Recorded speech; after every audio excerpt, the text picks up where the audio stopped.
The sports you love, the teams you can't live without. Get a sense of urgency! This is Jake Scott and Ben Anderson on 97.5 The KSL Sports Zone. It's time to break down the biggest stories of the day. This is the top 3 stories of the day on KSLSports.com. On 97.5 The KSL Sports Zone. Jake and Ben, 97.5 The KSL Sports Zone. Okay, Lloyd, I'll do the training. Oh, man. You got a training to do? I'm sure many, but...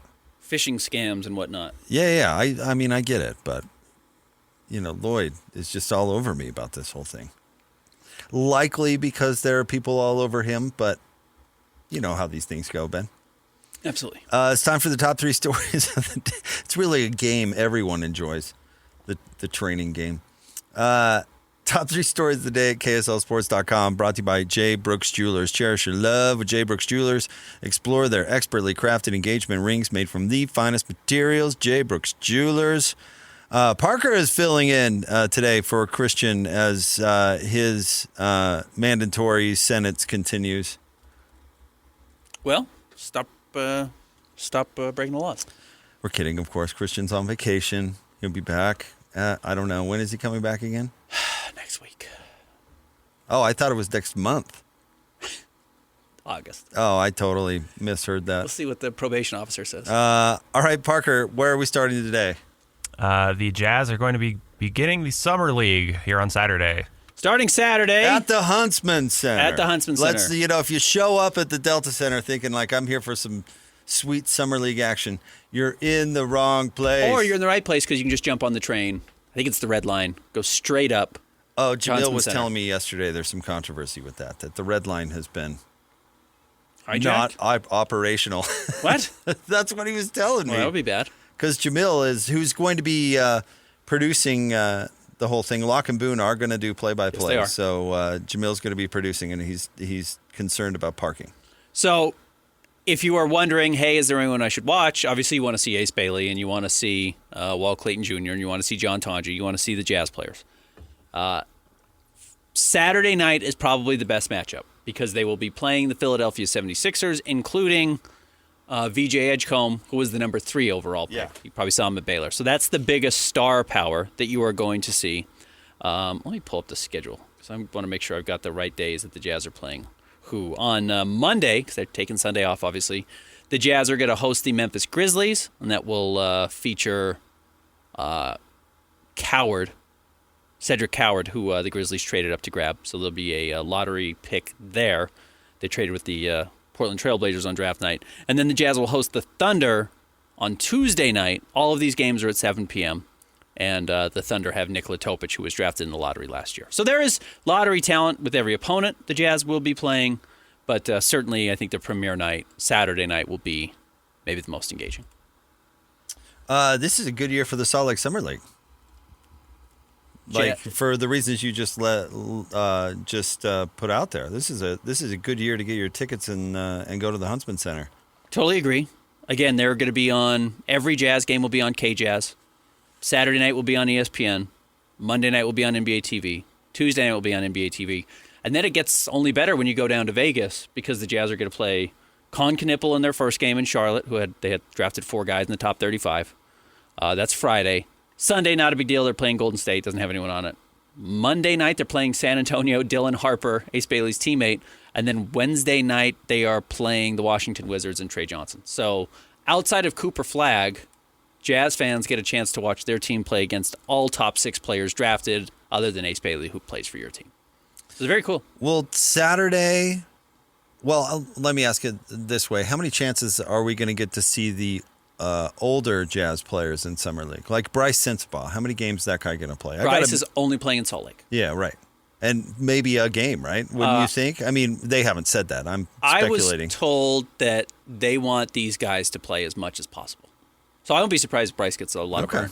He should dominate. Honestly, Bryce is at that point. Dominate. He should be cooking these dudes. Yeah. Keontae did not shoot well last year in the Summer League. And Didn't he shoot 20 free throws? I think he shot like 36 free throws over 2 games. It was something crazy like that because no one could stay in front of him. Bryce should play. He should be the best player on the floor.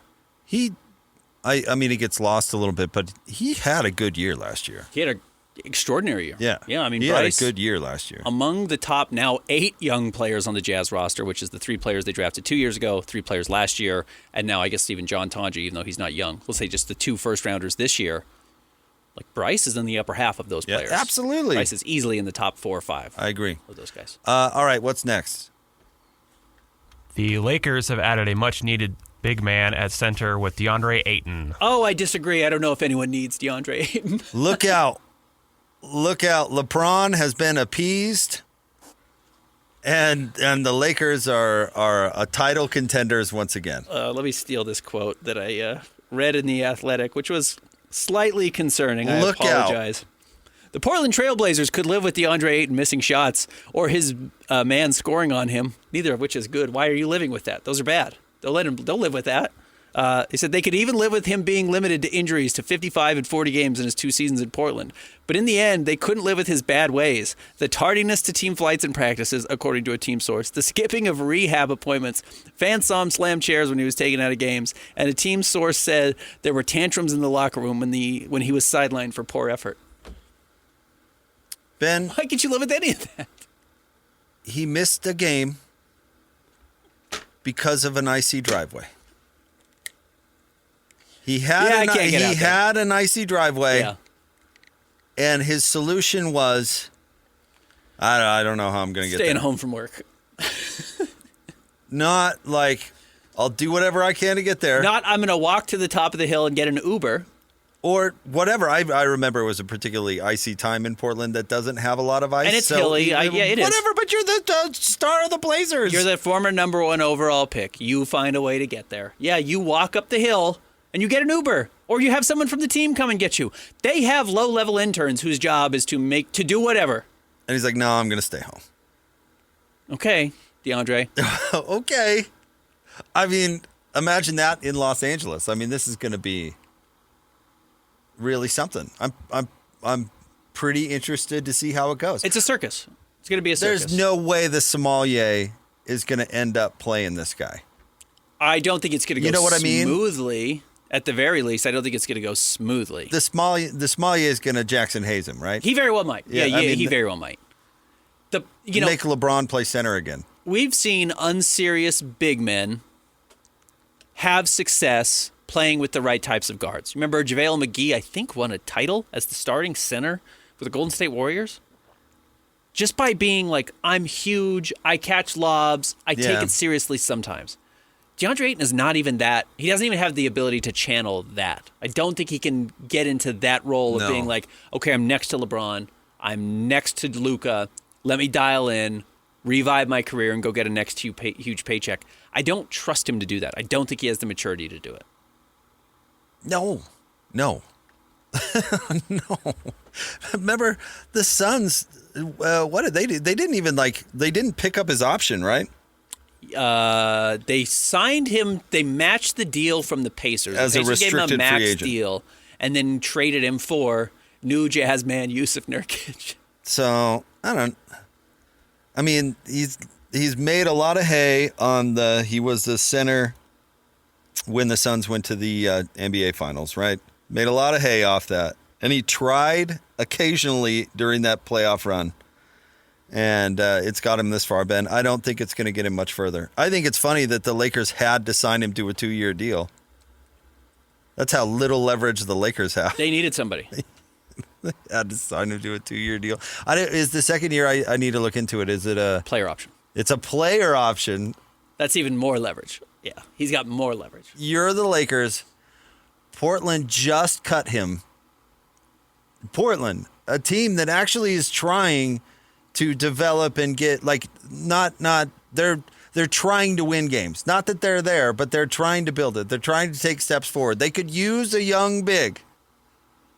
And they said, we would rather you not be here than you be here. Phoenix desperately needs a center. They just traded 2 first-round draft picks to get a center and used their top 10 pick to draft another center.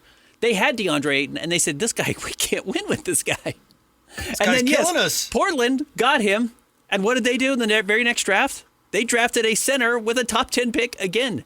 Everybody drafts over top of him because he is terrible. And because not only is he bad on the court, he makes your life worse. He's a young person who hasn't grown up yet. A lot of people are letting this quote circulate again. It's one of his issues. Deandre Ayton talking to Luka because now they're teammates again, but remember they were in the same draft. Yeah. And the quote was, on draft night, DeAndre Ayton tells Luka, I play Fortnite 24/7, bro. I don't sleep at night. We're going to play. Oh, right. Video game guy. He's going to develop a weight problem. What do you bet All me? of these guys play video games, which, you know what? That's great. Go home. Oh, that's not a bad outlet. Unwind. Yeah. Yeah. Stay in. Whatever. That's fine. Don't go out after the game for 5 hours. Go home and be near your bed and your dog and whatever you do. But if it's all you do, which might be the problem with DeAndre Ayton, it becomes an issue. It's Kyler Murray's problem, Murray. right? No, the thing is, it's like compulsive behavior can be a negative, right? And compulsive behavior can manifest itself in a variety of different ways. And I absolutely know people who have had video game problems. Yeah. Anecdotal evidence I know, but I have known those humans that truly were doing damage to their lives because they were playing so many video games, And if, like in Kyler Murray's case, and not to get lost in the weeds on all this, but in Kyler Murray's case, you could check his performance based on, God, what was it? Fortnite releases, when they released the new Call of Duty. Was it Call of Duty? When they would release the new games or the new chapters or whatever, it'd be like, oh, he's been up all night. He had a bad game. Yeah, he was played terribly. It's like, oh, he hasn't slept in 3 days. Like any compulsive behavior can certainly do damage. But I think video games, as far as like an outlet or a pastime, we asked Isaiah Collier what he likes to do in his downtime. Like, that's not a bad way to spend your downtime. It just when it becomes all of your time. And the problem with DeAndre is he's 7 years into the league now. And you look at his averages, 16.5 points, 10.5 rebounds, block a game, which should be better, but 59% from the floor. You're like, that's good. That's fine. And he looks at those numbers and says, guys, I'm good. Yeah. My numbers are good. I'm getting contracts. And I was the number one And I was the pick. number one overall pick. I'm a max guy. You know whose numbers those are? Enes Kanter. Yeah, exactly right. Those are Enes Kanter's numbers. Yeah, an unserious, raw, talented player who doesn't care about getting better and doesn't take it seriously on the floor and doesn't do anything that actually helps you win, but does help his numbers because it helps him get a contract. Enes was a savvy, lazy rebounder. Like his rebounds were, you'd look at him on paper and go, oh, okay, this guy knows how to rebound. Pretty good. And he did not play that way. Yeah. He was not a Paul Millsap-like rebounder. Right. But because he was so big and would get some easy rebounds, his numbers would look good. And you know what? If you have any skill at all as a 7-footer, you can score 16 points. Yes. That's not a really difficult thing to do. Right. But if you get beat all the time on the defensive end, you're not going to last in the league very long. But you know what Enes Kanter got? Max deal. A max deal. Yep. A max extension. Yep. So we've seen this player before. You're exactly right. So think of this. The Lakers are getting Enes Kanter post Oklahoma City. Yeah, right. Yeah. The good one. Oh, it's going to go fantastically well. And, that attitude and LeBron's attitude probably are going to be some waves. And then Luka and DeAndre are going to be friends. And then next thing you know, DeAndre's vaping and drinking vodka all night. They weigh a combined 600 pounds. Yeah. Bad All right, news. What's next? New jazz man Jusuf Nurkic gets introduced to the media. Talked to him this morning. You heard it with DJ. You can go find it at KSLSports.com. You know what? He honestly sounded pretty enthusiastic to be here. I think after being it's not Charlotte. It's not Charlotte and it's not Phoenix, which have both been really pretty dysfunctional locker rooms in the last couple of years. I think being here where he's going to have a defined role. He said he hasn't talked about that at all and hasn't heard from Will on that. They've talked to Will, but haven't talked about minutes or anything. He's going to be the backup center. He's going to play some veteran minutes for the Jazz. He's going to pass the ball around. And he seemed excited about being in a kind of a quiet town. He's got a family, just hanging out. Drinking coffee, he said. Going from Phoenix, where it's a spicy locker room because the old maid's unhappy. And you remember they were trying to go through the whole thing where they were trying to make the old maid unhappy, so he would waive his trade clause and they could get him out of there. And he was so unhappy that he wanted to make them unhappy, so he said, not a chance. Right. Yeah, they tried to bench him to get him to opt out. Can you imagine living through all that and going through that? You're like, okay, well, just trade me. Just And then trade he was me catching anywhere. strays for a couple of reasons. Because One, he's the problem. yeah, because they needed a center, and Jusuf Nurkic is not that level of center anymore. He's not a championship player. And he also reflected, with all due respect to Jusuf, a failure of Deandre Ayton, who we were just talking about, right? A number 1 overall pick, who didn't turn into the guy. And the result is you get Jusuf Nurkic. And on top of it, like, some notorious incidents on the court, like Draymond Green slapping him in the face. So he's got that going on in Phoenix. He gets traded. He's probably like, oh, okay, wherever. Anywhere but here. Anywhere. Where am I is fine. going? And then he ends up in Charlotte. And honestly, we don't cover that team, but heaven knows what kind of locker room has been created in Charlotte. Yeah. In that vast vacuum of basketball anything for a decade plus, who knows what's going on in that locker room? Well, to the point where they had 4 draft picks in the top 35, and they made the most conservative draft picks you could, including Con Knippel overall, which you have said was a PR stunt, and I totally agree, because they just want people to come in and win the locker room, right? They want to win a press conference, because they haven't even had that in a very long time. Absolutely. And, I mean, whatever is allowing, which ball is it? LaMelo to play like he played at historic usage rates. Right. Like historic ball hoggedness. And whoever's allowing that to happen, I'm sure it was a disaster. So, yeah, I bet this morning was Yusuf's like, great. Fine. Yeah. Whatever. Young players, old players, I don't care as long as it's not that. As long as that's What a those guys. disaster Yeah. in Phoenix. We're going to try and make this player unhappy. That is our goal. We're going to try and make this player so miserable that he will just throw up his hands and allow us to try and move off his contract. And it had the opposite effect. Yeah, right. It just made everything worse. Bradley Beal's like, I'm digging in my heels. I'm staying here. I bought a condo, dude. Bought 2 condos. I'm never leaving. Wintertime, Phoenix? Yep. Yeah, this is great for me. This is for me. This is where my wife wants to be. This is where my kids are happy. So take that. Yeah, I'm making $50 million. Life I'm is not good. going anywhere. Yeah, trade me. No trade clause. Oh, man. Agree to a trade. I don't care. All right. That is funny. All right, more next. It is Jake and Ben. Again, we're going to play Isaiah Collier coming up probably around 11:10, so stay tuned for that. 97.5, the KSL Sports Zone.